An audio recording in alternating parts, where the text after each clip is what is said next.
इस क्वेश्चन का अब इस वीडियो में हम सॉल्यूशन डिस्कस करेंगे। तो हमको गिवन था n is equals to 5, a is equals to 1, a b is equals to 2, c is equals to 5।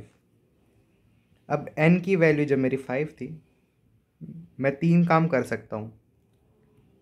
मैं इसको 1 से डिक्रीज़ कर सकता हूँ, 2 से डिक्रीज़ कर सकता हूँ, 5 से डिक्रीज़ कर सकता हूँ।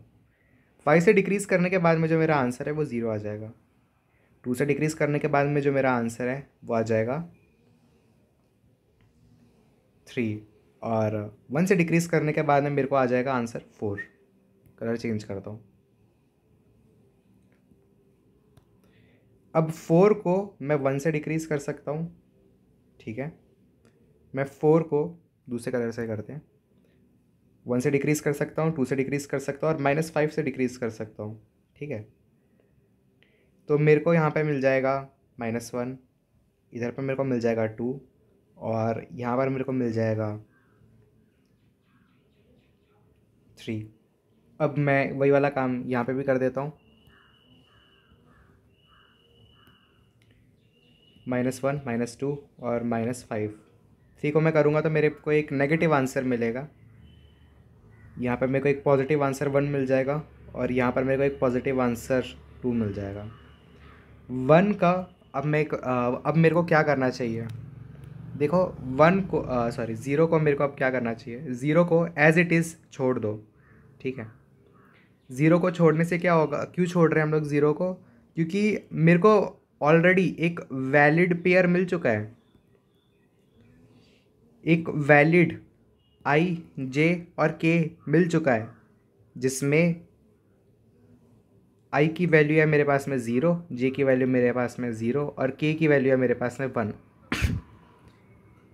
इन सबको इनके कोएफिशिएंट से अगर मैं मल्टीप्लाई कर दूंगा और उसके बाद में जब मैं इन सबको ऐड कर दूंगा तो मेरे को आंसर n की इक्वल मिल रहा है, 5 मेरे को मिल रहा है। तो इसलिए मेरे पास में एक ये वैलिड हो चुका है, वैलिड चीज़ हो चुकी है। अब यहाँ पर अब क्वेश्चन में बने रहो मेरे साथ, फिर आपको और क्लैरिटी हो जाएगी। 2 को यहाँ पे करते हैं और -1 को करने की ज़रूरत नहीं है, क्योंकि अगर मैं -1 में से कुछ डिक्रीज़ करूँगा तो फिर वो मेरे को 0 नहीं मिलेगा, सही है ना। 0 नहीं मिलेगा मेरे को। तो यहाँ पे 3 है, 3 में -1,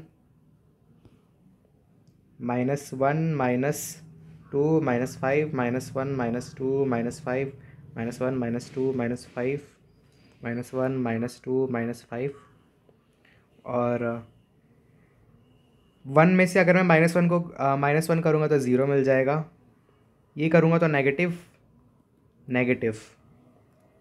को सॉल्व करने की ज़रूरत नहीं है, नेगेटिव को सॉल्व करने की ज़रूरत नहीं है। और 0 को क्यों नहीं सॉल्व करना? क्योंकि ये तो मेरे पास में एक वैलिड आंसर मिल चुका है।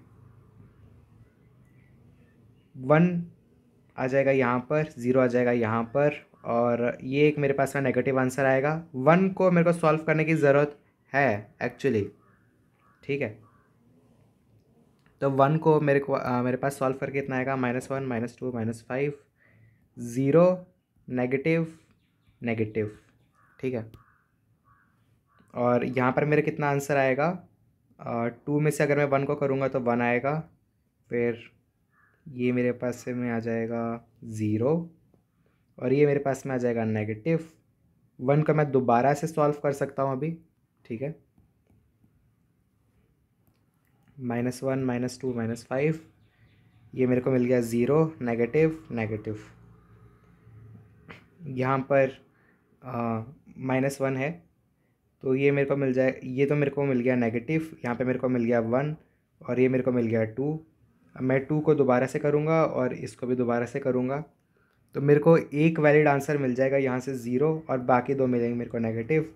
यहाँ से मेरे को एक मिल जाएगा 0, एक मेरे को मिल जाएगा 1, एक मेरे को मिल जाएगा 0 और एक मेरे को मिल जाएगा नेगेटिव। फिर उस वाले 1 को मैं दोबारा से एक बार और सॉल्व कर सकता हूँ, तो फिर मेरे को मिल जाएगा एक 0 और बाकी दोनों नेगेटिव और नेगेटिव। अब इस वाली चीज़ को मैं थोड़े अच्छे तरीके से लिख लेता हूँ ताकि आप लोगों को विजुअलाइज़ करने में आसानी हो।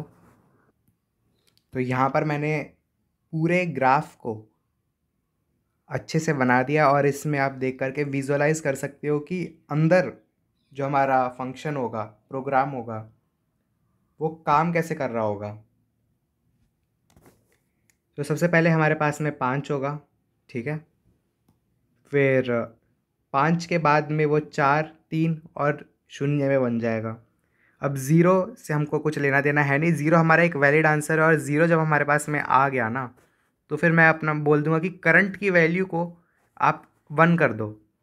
मैंने यहाँ पर स्टार्टिंग में यहाँ पर मैं एक वेरिएबल ले लूँगा, current is equals to zero, ठीक है।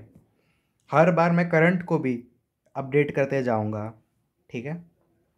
तो यहाँ पर जब मेरे पास में ज़ीरो आ गया ना, तो मैं बोल रहा हूँ कि करंट मेरा एक वैलिड आंसर हो चुका है। करंट इक्वल टू 1 मेरा एक वैलिड आंसर हो चुका है। इस वाली साइड में करंट इक्वल टू 1, ये जो मैंने 1 लिखा है इसका मतलब ये करंट की वैल्यूज़ ही है। यहाँ पर जो 2 है ये करंट की वैल्यू ही है 2। मैंने इस ग्राफ को इस तरीके से बनाया है कि सब आपको समझ में आ जाए कि करंट की वैल्यू कैसे कैसे कब कब कितनी हो रही है। तो यहाँ पर मेरी करंट की वैल्यू 1 आ गई, जो कि मेरे पास में एक सही आंसर है। लेकिन पर मैं इसको रिटर्न नहीं करूँगा, मैं चेक करूँगा कि क्या बाद में भी ज़ीरो आ रहा है।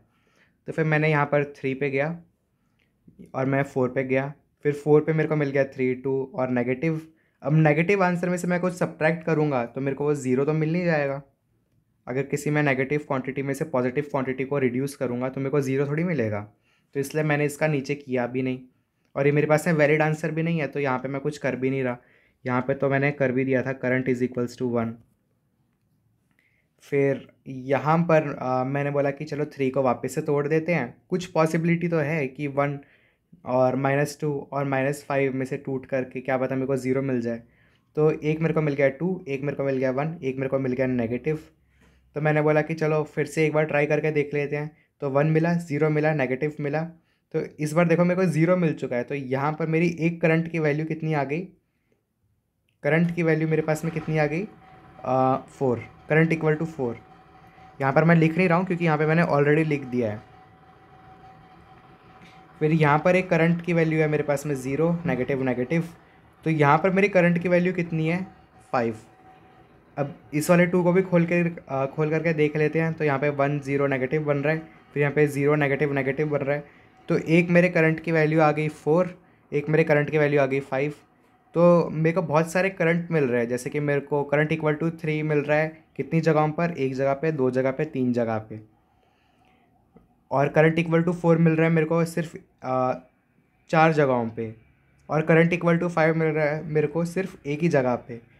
लेकिन पर मेरे को मेरा वैलिड सॉल्यूशन क्या है, मेरा वैलिड सॉल्यूशन है करंट इक्वल टू 5, यानी कि सबसे ज़्यादा मैक्सिमम वाला। क्योंकि सबसे ज़्यादा लंबा या फिर सबसे ज़्यादा मैक्सिमम नंबर्स जिसमें इन्वॉल्व होंगे वही है हमारा आंसर। क्वेश्चन ने हमको पहले ही यही बोला है कि सबसे ज़्यादा नंबर्स जिसमें इन्वॉल्व हो वही हमारा सॉल्यूशन होगा। तो इसके अंदर सबसे ज़्यादा सॉल्यूशन को नंबर्स इन्वॉल्व्ड है। सबसे पहले देखो ये जा कैसे रहा है, यहाँ से, यहाँ से, यहाँ से, यहाँ से, यहाँ से, इसका पाथ इस टाइप से है। तो ये सबसे लंबा पाथ है, इससे लंबा पाथ कोई भी नहीं है। जैसे कि अगर आप इस वाले पाथ की बात कर लो तो बस ये इतना है, ये वाले पाथ की बात कर लो तो फिर ये इतना है। उतना बड़ा कोई भी पाथ नहीं है, इसलिए यही मेरा आंसर हो गया। यहाँ पर मैं कर दूंगा कि रिज़ल्ट को आप रिटर्न कर दो, रिटर्न कर दो। रिज़ल्ट इज इक्वल्स टू कितना है, करंट, करंट को आप रिटर्न कर दो। और जो मेरा फंक्शन होगा यहाँ पर, जो मेरे पास में कोई काउंट का फंक्शन होगा जो कि ले रहा होगा एन की वैल्यू, ए की वैल्यू, बी की वैल्यू, सी की वैल्यू, उसका उसकी वैल्यू कितनी हो जाएगी बाद में, ये वाले करंट की इक्वल आ जाएगी, ये वाले करंट की इक्वल आ जाएगी, यानी कि 5 की इक्वल आ जाएगी। तो बेसिकली मैं हर बार करूँगा क्या, मेरे पास में आइडिया क्या है इस क्वेश्चन को करने का, कि मैं एक वेरिएबल ले लूँगा करंट, हर आइट्रेशन में उसको इंक्रीज़ करते जाऊँगा। और बार बार मेरे को लगता है कि इसमें कंपेयर भी करना पड़ेगा मेरे को, कि अगर पुरानी है तो अपडेट कर दो, ठीक है। तो आप लोग इस वाले क्वेश्चन का सॉल्यूशन बनाने का ट्राई करो, और अगली वीडियो में हम इसको डिस्कस करते हैं।